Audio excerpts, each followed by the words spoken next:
DKI Jakarta, ibu kota negara, punya banyak pekerjaan rumah. Seperti apa kerja PJ Gubernur DKI Jakarta Heru Budi Hartono untuk menuntaskan PR-PR di Jakarta ini? Saya akan langsung berbincang dengan PJ Gubernur DKI Jakarta Heru Budi Hartono. Pak Heru, apa kabar? Apa kabar? Halo Bu, Ini apa kabar? Bu Ika, Kepala Dinas Air DKI Jakarta. Terima kasih banyak atas waktunya Pak Heru, Bu Ika. Saya izin ngobrol sama Pak Heru ya. Boleh. Ini lagi lihat apa Pak Heru? Pertama, ini SDA sedang melakukan pengerukan kali khusus Kali Ciliwung. Oke. Jadi bulan pengerukan Kali Ciliwung. Oke. Ngomong-ngomong Pak Heru, kalau saya ketemu Pak Heru ini kayaknya selalu pakai baju taktikal. Intermezzo dulu ya Pak Heru ya. Kenapa sih Pak? Penasaran. Ya, yang pertama simple. Yang kedua, masa saya ke lapangan pakai batik? Ya Kan juga sih, bener ya. nggak cocok juga. Iya. Yang ketiga, saya masa pakai baju putih atau baju lain. Iya. Ya, memang jarang pakai baju dinas. Tapi saya pikir kalau baju dinas itu ribet ya. Lebih baik ini simple, jalan ke lapangan, ngecek di lapangan, ya menggunakannya enak. Ngecek di lapangan termasuk ngecek sodetan Kali Ciliwung. Sebenarnya Pak Heru, biar masyarakat juga lebih paham, Ya. apa sih sodetan Ciliwung itu? Ya, ini kita berada di Kali Ciliwung. Sebelah sana ini Kampung Melayu, dan inilah posisi disodet oleh Kementerian PU Ya. sepanjang kurang lebih 1,2 kilo, nyampean nanti ke Jakarta Timur. Oh. Ya, di sini masuk, terus airnya mengalir ke sana, sehingga ya nanti masuk ke arah Manggarai, ya kan, itu bisa berkurang. Jadi nanti kalau kalau pintunya ini, dia temboknya ini otomatis kalau air sekian meter Ya. lebih tinggi, dia akan melimpas. Oh, oke. Ini jadi salah satu solusi banjir Ya. di Jakarta. Dan air ke sana juga tetap ada, ya kan, Oh. supaya tetap terjaga aliran sungainya. Ini kan salah satu bagian untuk mengatasi banjir di ibu kota. Tapi saya mau bicara banyak lagi soal ini Pak, termasuk PR-PR lain Pak Heru di DKI Jakarta. Di sebelah sana boleh kita ngobrol lebih banyak ya Pak ya? Yang pasti PR-nya banyak. Banyak banget ya PR-nya Pak Heru.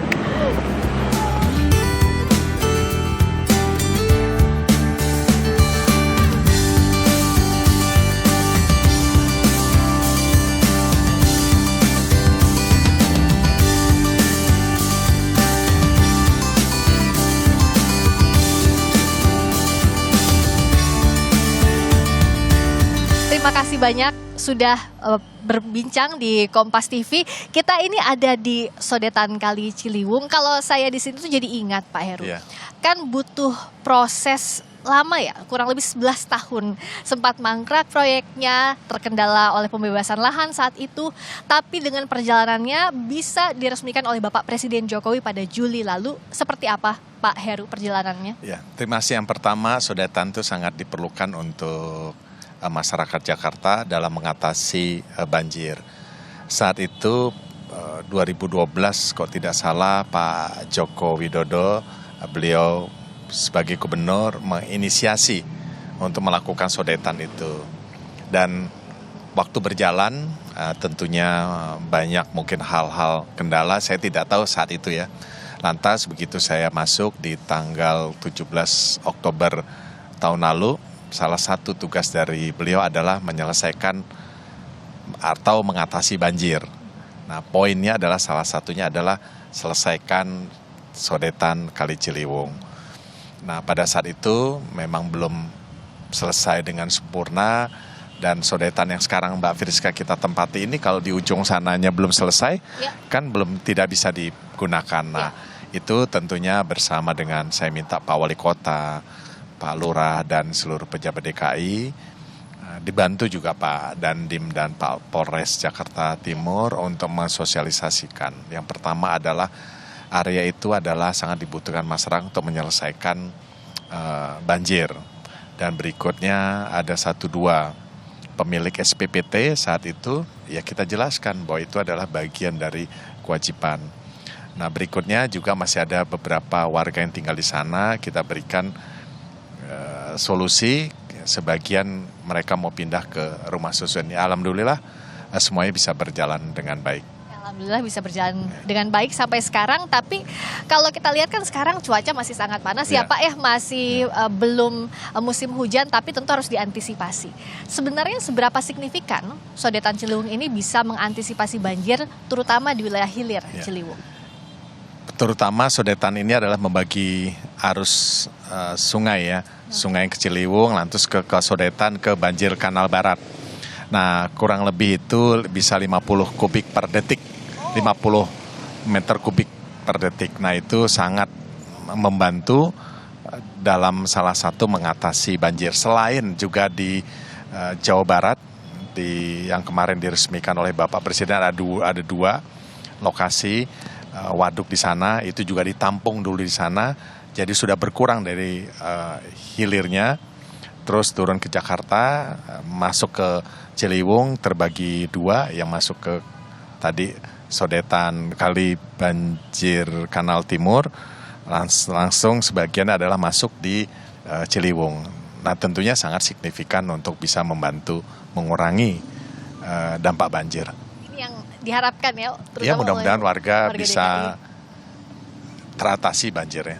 Ya, Ya. sekitar Bukit Duri, sekitar Cawang, sekitar satu lagi di sekitar ya sepanjang kali Ciliwung.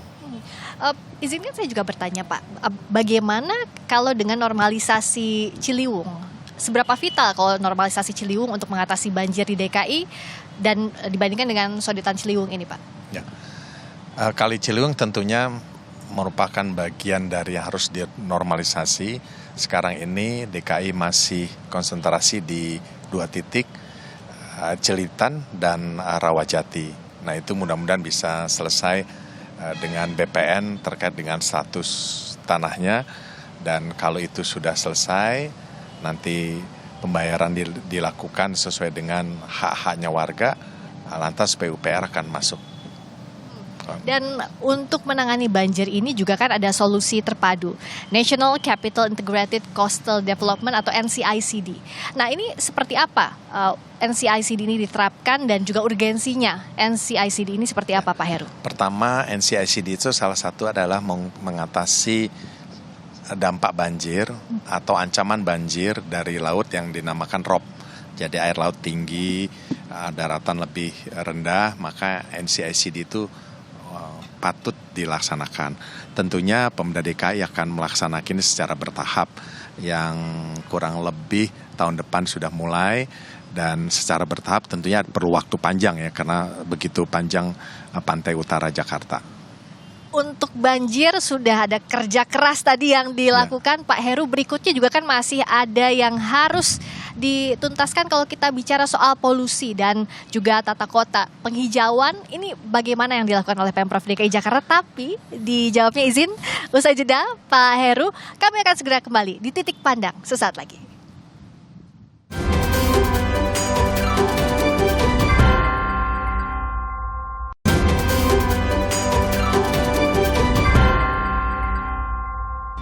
Anda masih menyaksikan Titik Pandang bersama saya Friska Clarissa dan PJ Gubernur DKI Jakarta Bapak Heru Budi Hartono. Pak, bicara soal polusi udara, saya izin bacakan dulu datanya. Ini berdasarkan data ISPU per 15 Oktober.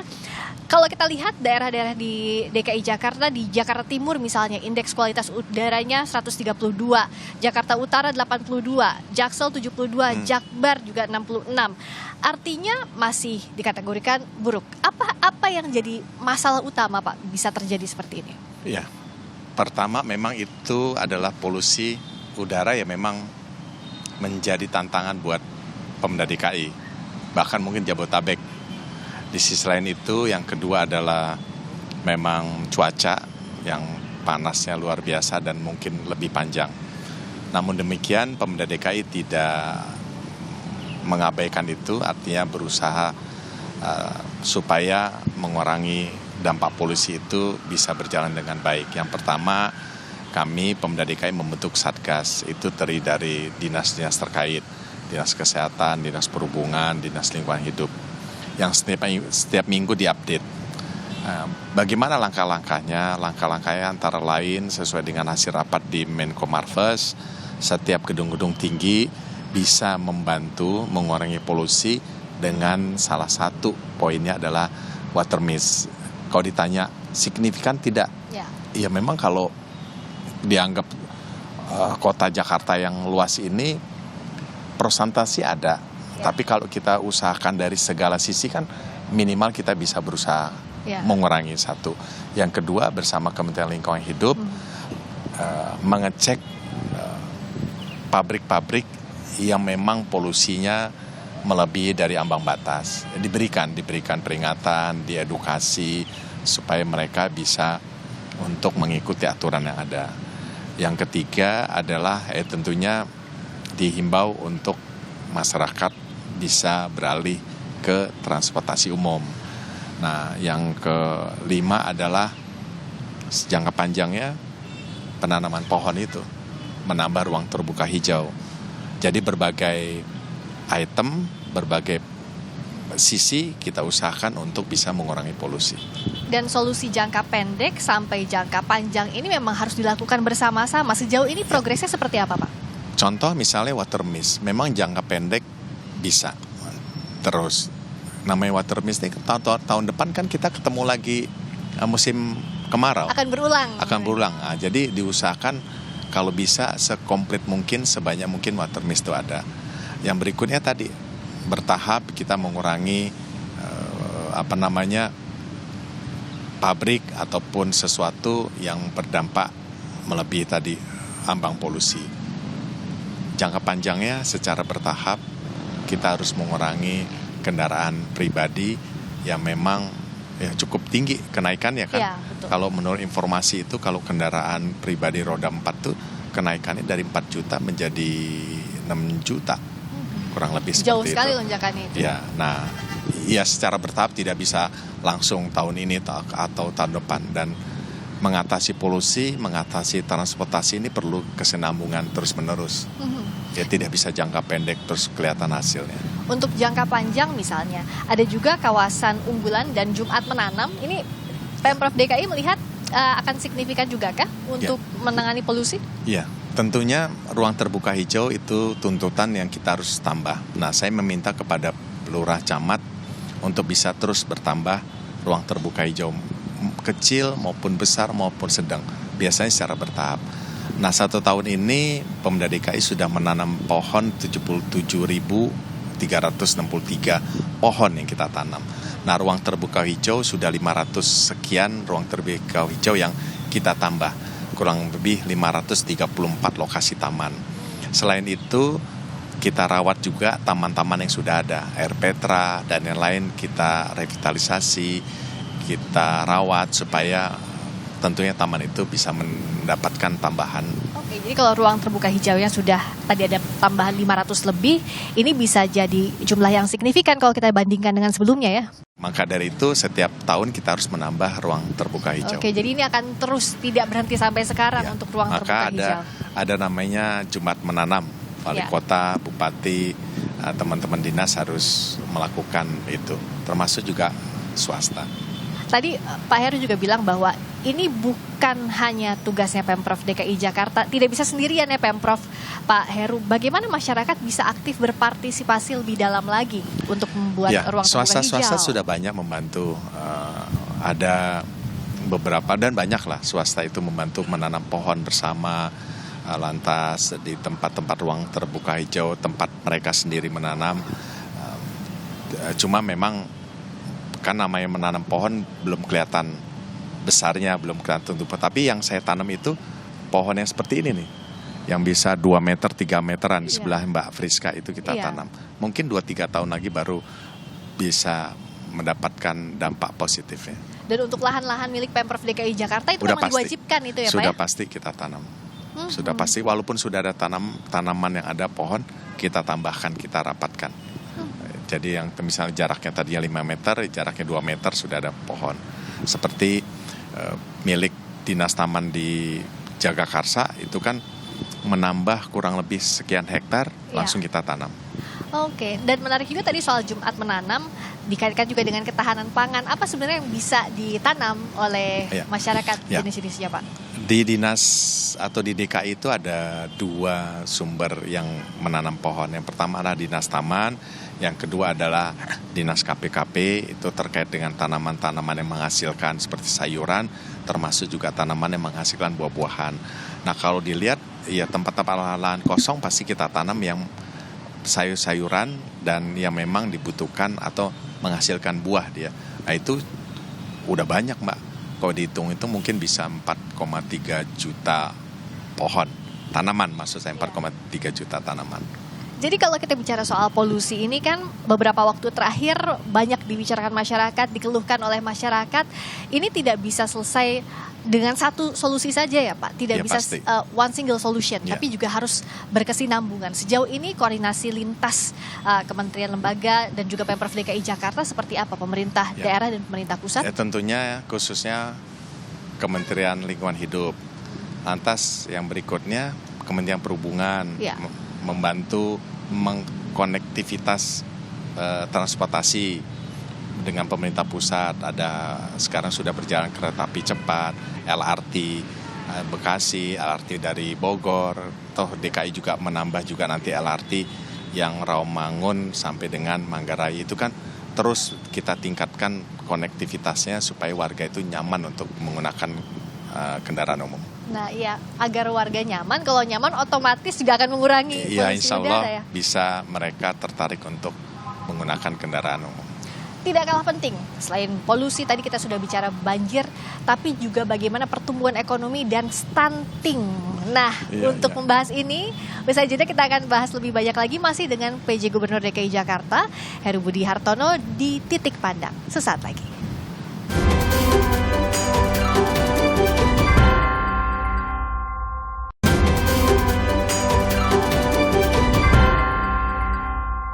Masih di Titik Pandang bersama PJ Gubernur DKI Jakarta Bapak Heru Budi Hartono. Tak kalah penting soal ekonomi dan stunting. Saya mulai dari kemiskinan dulu di DKI Jakarta. Kalau kita lihat dari data BPS Jakarta, angka kemiskinan di Maret 2023 4,4% poin atau turun 0,25% poin dibandingkan Maret 2022 sebesar 4,69%. Berkurang angka kemiskinannya, apa yang jadi kunci raihan positif ini Pak Heru? Apa yang dilakukan sebenarnya? Ya, yang pertama pemadanan data. Jadi begitu saya masuk, saya minta dengan dinas sosial, dengan dinas PAPP, dinas KPKP itu menyesuaikan data harus sama, data DTKS dan P3KE, dan itu terus disempurnakan sehingga 3 bulan saya masuk itu sudah berkurang.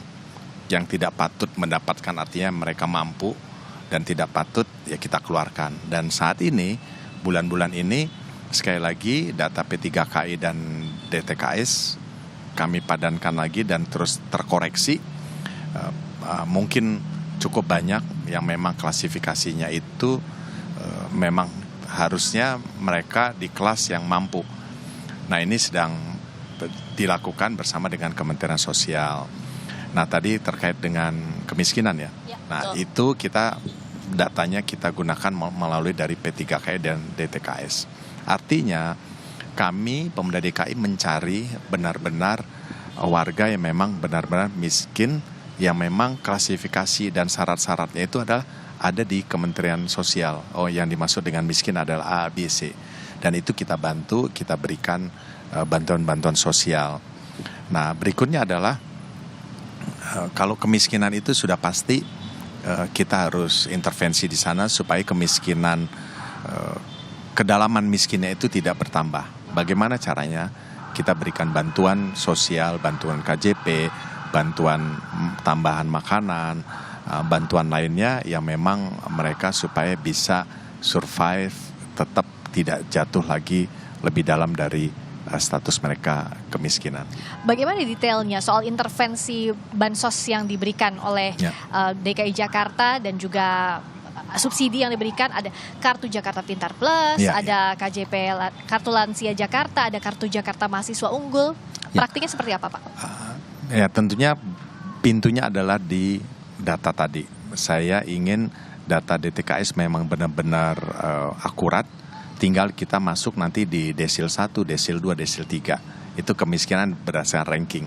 Kita masuk di sana, apa yang kita bantu? Tadi KJP, KJMO, lantas kartu lansia, lantas mereka bisa mendapatkan kartu anak, lantas mereka bisa mendapatkan subsidi air bersih, itu tarifnya berbeda.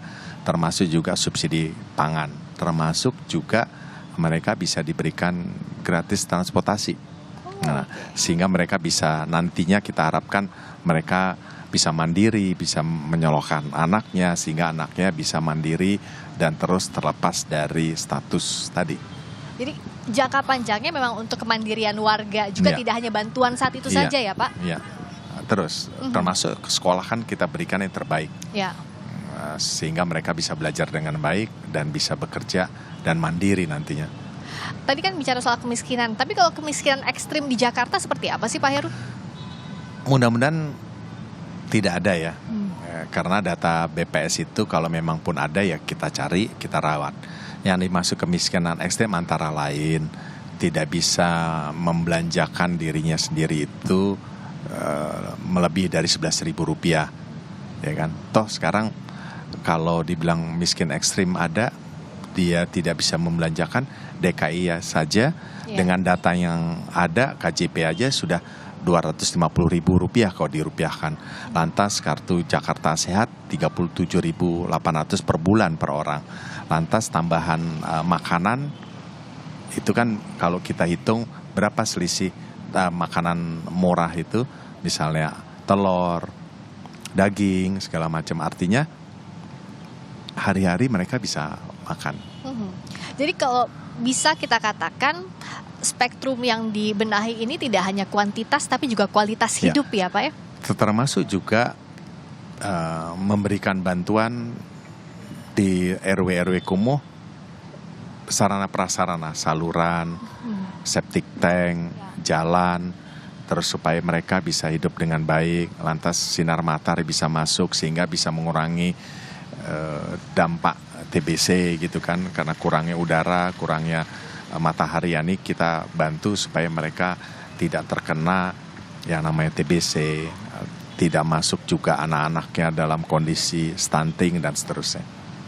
Bicara soal pergerakan ekonomi, saya jadi teringat Bapak Presiden Jokowi menginginkan DKI Jakarta ini setelah nanti ibu kota negara pindah ke ibu kota Nusantara tetap jadi global city. Ini seperti apa Pak Heru dan konteksnya seperti apa juga dalam pertumbuhan ekonomi di DKI?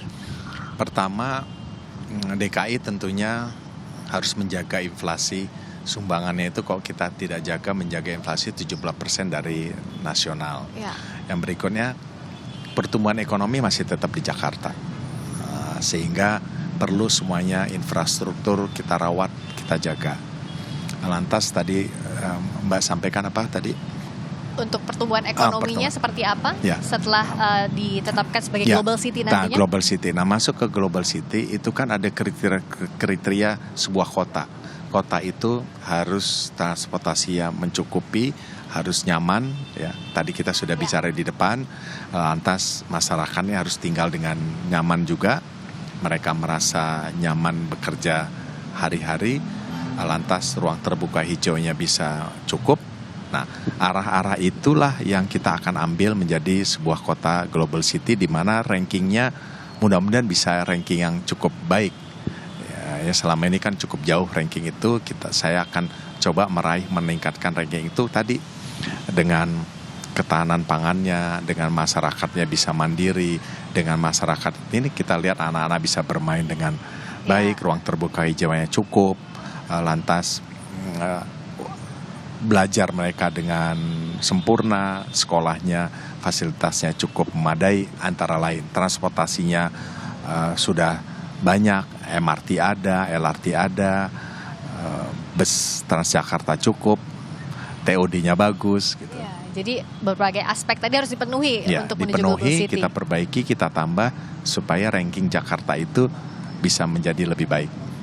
Tapi bicara soal anak-anak tadi Pak Heru bilang, saya mewakili ibu-ibu sangat concern sekali dengan masalah stunting, Bapak. Nah, kalau kita lihat datanya, dari 22.000 kasus stunting di Jakarta, 9.000 sudah terselesaikan. Ini apa yang membuat ini bisa dicapai? Yang pertama, saya meminta kepada jajaran Pemda DKI, stunting itu harus kita cari. Ya, cari stunting sehingga anak-anak itu bisa kita rawat. Kalau dia terkena gizi buruk, kita harus cepat ambil. Kalau gizi buruk nanti terus turunnya adalah stunting. Nah, stunting itu 20.000 kita cari. Nah, 9.000 sudah terselesaikan tentunya dengan program-program DKI, ada di Dinas Kesehatan, di Dinas Pendidikan, di Dinas KPKP, di Dinas Sosial. Anggaran itu ada di dinas-dinas yang tadi saya sebutkan. Contoh, sebenarnya mudah-mudahan DKI bisa mencegah stunting ini untuk tidak tumbuh terus. Kecuali perpindahan penduduk ya. Perpindahan penduduk yang saya nggak tahu kesehatannya mereka pada saat masuk Jakarta. Ya. Nah, Jakarta sudah cukup baik. Contoh ketika menikah, sebelum menikah dites. Ya, begitu ibunya hamil, kita jaring di puskesmas, mereka wajib mendaftarkan, wajib mengecek waktu hamil secara bertahap ya. Misalnya sebulan, 3 bulan, 4 bulan, 6 bulan. Jika mereka kekurangan gizi, kita tambahkan. Begitu dia lahir, mereka anak-anaknya tentunya wajib dicek kesehatan ke puskesmas. Nah, itu kan simpul-simpul yang kita bisa tahan untuk supaya mereka kita tahu, oh ini kurang gizi, ini stunting. Simpul itulah yang bisa kita memperhatikan anak-anak itu masuk stunting. Ketika masuk stunting, maka tadi Dinas Kesehatan turun, Dinas Pendidikan turun, Dinas KPKP turun, dan juga teman-teman swasta juga banyak membantu. Maka dari 20.000 bahkan 22.000, 9.000 sudah selesai. Tapi kan kita tidak tahu perpindahan penduduk terus mengalir dan terus ada. Jadi mungkin stunting ini terus ada. Maka dari itu sekali lagi 9.000 dan sisanya sekian puluh ribu itu ya mungkin bisa bertambah, mungkin bisa berkurang. Dan tantangan yang dihadapi juga kan bagaimana mencapai target dari Bapak Presiden Jokowi agar angka stunting ini di bawah 14% itu ya Pak ya? Mudah-mudahan Jakarta atau Jabodetabek, Bekasi, Bogor, dan lain-lain itu sama mengatasi stuntingnya ya. Sehingga kita bekerja sama lah, sehingga DKI ini tidak berdiri sendiri dalam mengatasi stunting. Kan mereka hilir mudik tuh. Iya, betul. Kira-kira seperti itu. Dan kalau untuk dana yang digelontorkan penanganan stunting di DKI Jakarta? Iya, di Dinas Kesehatan itu ada 1,7 triliun. Oh, oke. Di Dinas Pendidikan ada kurang lebih 400 sekian. Dinas KPKP itu ada kurang lebih 900 untuk memberikan tambahan tadi. Nah, memberikan bantuan murah pangan kan. Ada telur, ada daging, ada susu, ada ikan. Mudah-mudahan itu orang tuanya sadar bahwa Pemda DKI memberikan bantuan itu untuk anak-anaknya bisa sehat, terhindar dari stunting dan terhindar dari gizi buruk.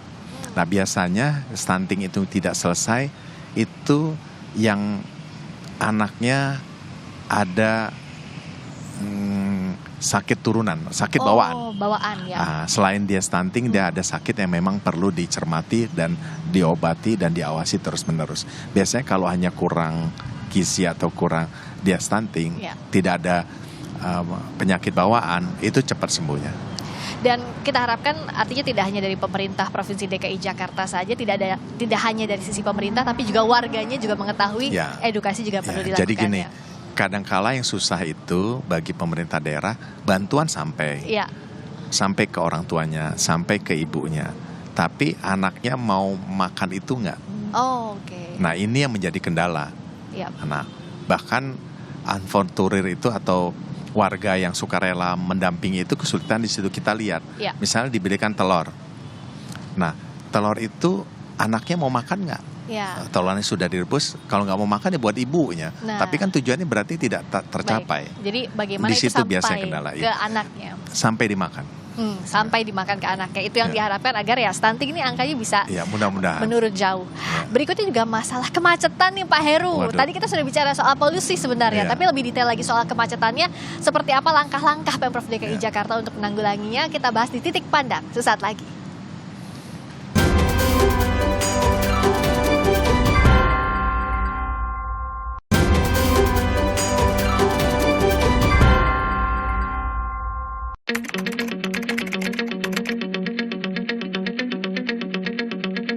kita tahu semua bahwa kepadatan lalu lintas di Jakarta akibat belum terkoneksinya angkutan umum itu tinggi, sehingga pasti polusi di Jakarta itu tinggi karena di sini sudah kendaraan itu hampir gridlock atau macet total ketika pagi hari, sore, tetapi siang juga sekarang sudah begitu. Jadi itulah penyebab utama kenapa udara di Jakarta itu buruk.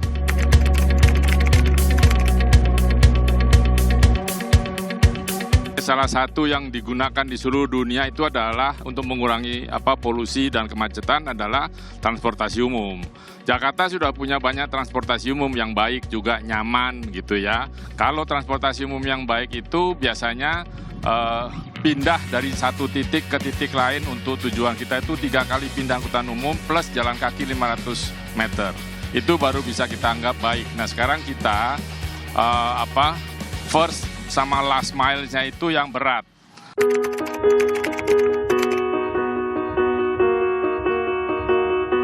Ya, untuk mikrotrans itu memang untuk mendekatkan transportasi umum pada publik ya. Artinya tadi first mile tadi sama last mile itu menjadi penting karena disitulah kemudahan itu akan memudahkan masyarakat untuk naik kendaraan umum. Jadi menurut saya itu belum luas, belum diperbanyak. Mikrotrans masih banyak mikrolet. Saya menganggap mikrolet konvensional yang belum masuk ke jajaran mikrotrans. Itu perlu dipercepat, karena itu salah satu cara mendekatkan transportasi umum pada publik. Dan juga sistem biaya terkoneksi dengan Transjakarta, nanti dengan LRT, dengan KCI, Jabodetabek, itu yang bagus. Itulah yang saya katakan tadi, yang interkoneksi yang bagus itu sehingga membuat masyarakat menggunakan angkutan umum harus seperti itu. First mile, last mile-nya selesai. Ya, saya apresiasi di transportasi yang mendekatkan tadi mikrotrans, tapi jumlahnya belum banyak. Itu yang perlu segera dipercepat supaya beberapa di 5 wilayah kota DKI ini bisa terjangkau oleh mikrotrans sebanyak mungkin sehingga tidak ada lagi kendaraan-kendaraan yang membuat kemacetan gitu ya, supaya semua yang resmi itu bisa kita perbanyak dan kita perkuat, lain-lainnya juga kita tingkatkan.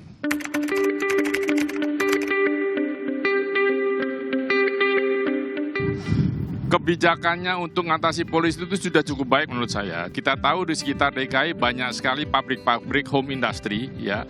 Itu mulai dari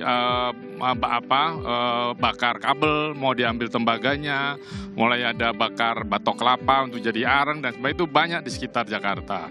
Nah, itu yang harus diambil tegas, tindakan tegas. Tapi kita harus pikirkan kalau itu kita segel, kemudian orang itu bekerja di mana. Jadi Pemprov itu harus memikirkan bagaimana itu nanti tenaga kerja yang di sektor informal itu yang jumlahnya cukup besar.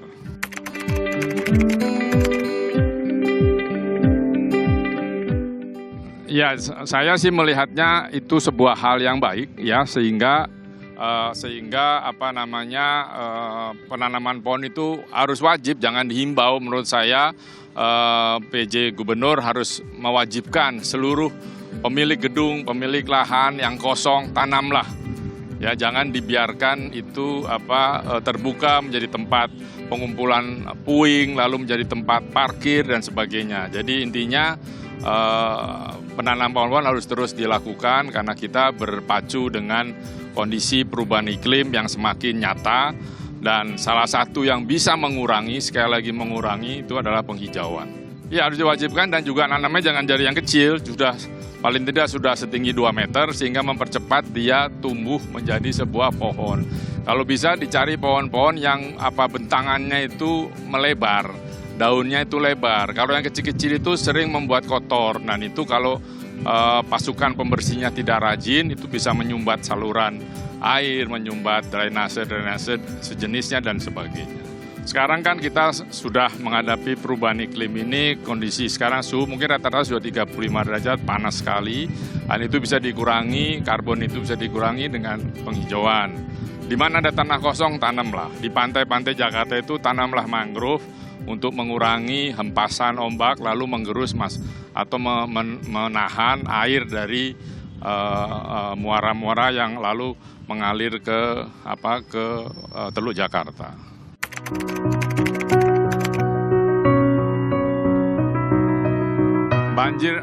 banjir di Jakarta itu tidak bisa dihilangkan karena memang posisi rendah dari wilayah Jakarta dengan laut utara Jakarta itu lebih tinggi airnya. Nah, persoalannya adalah bagaimana mengurangi banjir itu di DKI sekarang. Sejak zaman gubernurnya Ahok itu sudah mulai dikeruk, kemudian dipasang tanggul-tanggul, dan sekarang sudah dilengkapi dengan sodetan yang ini sempat terhenti beberapa tahun kalau saya tidak salah, yang harusnya sudah selesai, dan ini oleh Pak PJ Gub sudah diselesaikan. Jadi kita berdiri ini sebetulnya tempat semacam kontrol banjir lah ya di Jakarta, wilayah DKI, karena ini kan kalau tidak salah tadi saya lihat marketnya itu dari ujung sana Cianjur, Cipak, segala macam ke sini dengan sodetan dan sebagainya. Jadi ini baik, dan saya berharap pada musim hujan nanti setelah November ini, kata BMKG, kita tidak lihat mudah ada genangan di wilayah DKI.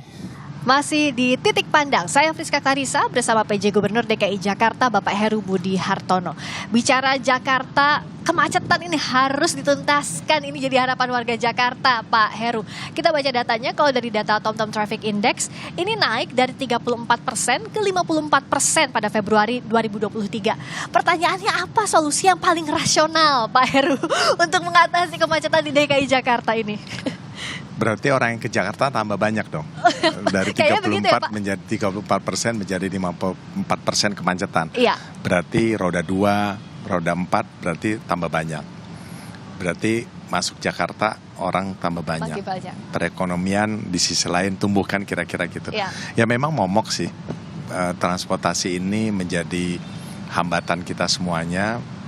Kemacetan, semua habis waktunya di jalan. Dan ya kemacetan ini tidak tahun ini aja kan, tahun-tahun lalu sebelumnya sudah ada, tapi makin lama makin meningkat macetnya. Nah itu tadi salah satunya adalah sekali lagi mempercepat pembangunan transportasi umum. Saya ucapkan terima kasih dan dukungan dari pemerintah pusat yang sudah mempercepat. Tadi ada kereta api cepat, ada LRT, ada LRT ada 2 ya, dari yang Bogor dan Bekasi. Nah, tentunya DKI terus membangun. Terus sebagai contoh, MRT kita terus membangun sampai dengan kota.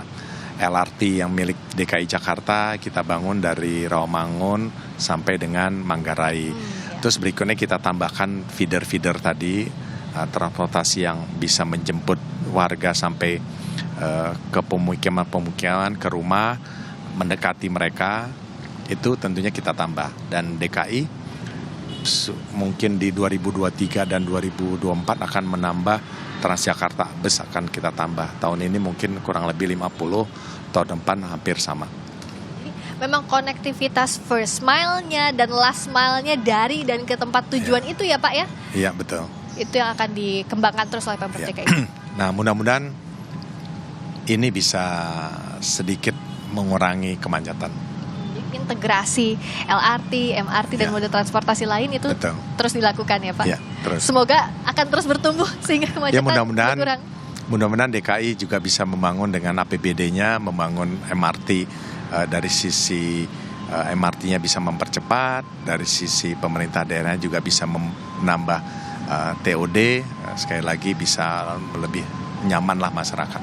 Karena tantangannya bagaimana masyarakat ini mau beralih dari transportasi pribadi ke transportasi umum, itu yang terus dicoba lakukan oleh Pemprov DKI ya Pak ya, sampai sekarang tantangannya. Termasuk saya mungkin. Sama Pak, saya juga lebih baik transportasi umum, semoga terus makin baik sehingga banyak yang menggunakan transportasi umum. Nah tapi bicara soal transportasi ini tidak terlepas juga dari polusi, karena ya macet otomatis juga polusinya bertambah. Bagaimana Pemprov DKI mengatasi 2 hal ini yang berkelindan? Yang pertama, salah satu mengatasi supaya kemacetan tidak ada yang tadi saya sampaikan, saya lupa menyampaikan, mungkin dalam jangka pendek ada beberapa titik itu satu arah, ada beberapa lokasi, 21 lokasi di daerah tertentu itu U-turn-nya kita perpanjang, ada U-turn-nya kita tutup, ada U-turn-nya kita pindahkan. Itu bisa mengurangi kemacetan. Nah yang berikutnya adalah polusi udara terkait dengan kemacetan. Kalau nanti masyarakat secara bertahap menggunakan transportasi umum, tentunya kan polusi juga berkurang. Yang tadi saya sampaikan, transportasi berkurang, kita juga bisa gedung-gedung tinggi juga menggunakan konsep green building, dan kemarau juga tidak terlalu panjang kan? Iya. Seperti itu. Iya Pak, nah bicara soal kemarau, ini masih belum ada musim penghujan, tapi sebelumnya tadi kita sudah bahas juga soal banjir. Apa yang Pemprov DKI Jakarta akan push untuk mengatasi banjir di DKI Jakarta ini Pak? Dinas Sumber Daya Air melakukan revitalisasi waduk, menambah waduk seperti Jakarta Timur itu. Kemarin saya sudah meresmikan 2 waduk, terus bertambah. Berikutnya juga di wilayah Jakarta Utara ada penambahan pompa di Pasar Baru, Gunung Sahari, Ancol. Nah, kapasitasnya cukup tinggi, sehingga ada sodetan di dekat kita ini. Kali Ciliwung ya kita perbaiki, di sisi utaranya kita tambah pompa-pompa yang tentunya mencukupi skop di area itu. Iya. Ini banjir salah satu problem utama yang harus diselesaikan. Tapi tampaknya 1 tahun kepemimpinannya Pak PJ Gubernur ini sudah ada banyak sekali pekerjaan rumahnya. Harapan ke depannya Pak Heru, dan apa sebenarnya yang akan jadi prioritas utama kerja dari Pak PJ Gubernur? Tantangan yang paling utama adalah kemacetan tadi sama polusi. Itu tantangan. Kemacetan dan polusi itu ya. Kalau banjir kita sudah tahu ya, sudah kurang banyak lah. Termasuk ruang terbuka hijau yang kita harus tambah terus kan, kurang lebih seperti itu. Itu tantangan. Tapi yakin itu bisa diselesaikan dengan baik. Sebenarnya siapa saja yang bisa membantu ini dan bagaimana pula peran serta warga khususnya Pak? Yang saya simpel aja mengimbau kepada warga, bantu Pemda DKI untuk memberikan warganya yang terbaik melalui program-program yang telah dilaksanakan oleh Pemda DKI, yang telah diprogramkan. Yang berikutnya simple, jangan buang sampah sembarangan. Itu ya. Jadi kan kasihan PJLP, kasihan teman-teman SDA, Dinas Lingkungan Hidup. Hari ini sampah udah diambil, belum jalan 2 kilo, di sini sudah ada sampah lagi. Iya. Nah, itu simple himbauan saya kepada masyarakat. Iya, dan butuh kerjasama semua pihak, tapi yakin itu bisa dilakukan ya Pak Heru ya? Ya, insya Allah yakin. Kita lihat waktu yang singkat ini sampai di mana saya bisa bekerja maksimal. Dan kedepannya juga semoga bisa bekerja lebih maksimal lagi. Amin, terima kasih. Terima kasih banyak. Sama-sama. Bapak Heru Budi Hartono, PJ Gubernur DKI Jakarta, telah bergabung di Titik Pandang Kompas TV. Saya Friska Clarissa, sampai jumpa lagi di lain waktu.